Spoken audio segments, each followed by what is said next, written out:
Hello welcome to AKS IAS. రీసెంట్గా ఆంధ్రప్రదేశ్లో Ponnuru ఖాదీకి GI tag లభించింది. నార్మల్గా జిఐ ట్యాగ్ అనేటువంటి జోగ్రఫికల్ ఇండికేషన్ ట్యాగ్ ఒక ప్రాంతానికి సంబంధించినటువంటి ఉత్పత్తికి గుర్తింపుగా ఇవ్వడం జరుగుతుంది.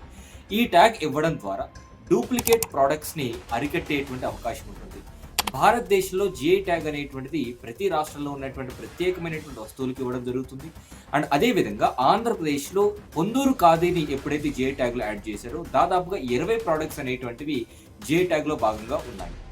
పొందూరు ఖాదీతో పాటు ధర్మవరం, ఉప్పాడ, వెంకటగిరి ఈ ప్రాంతాల్లో తయారు చేయబడినటువంటి టెక్స్టైల్స్కి కూడా జిఐ ట్యాగ్ గతంలో లభించింది. సాధారణంగా జిఐ ట్యాగ్ అనేటువంటిది ఒక ప్రోడక్ట్కి 10 సంవత్సరాలకు ఇవ్వడం జరుగుతుంది. తర్వాత రోజుల్లో దాన్ని రెన్యువల్ చేసేటువంటి అవకాశం కూడా ఉంటుంది.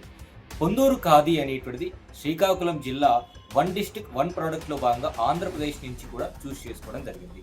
పొందూరు ఖాదీ యొక్క ప్రత్యేకత ఏమిటి అంటే మహాత్మా గాంధీజీ గారు తన యొక్క యంగ్ ఇండియా మ్యాగజైన్లో కూడా పొందూరు ఖాదీని మెన్షన్ చేయడం జరిగింది. Thank you so much.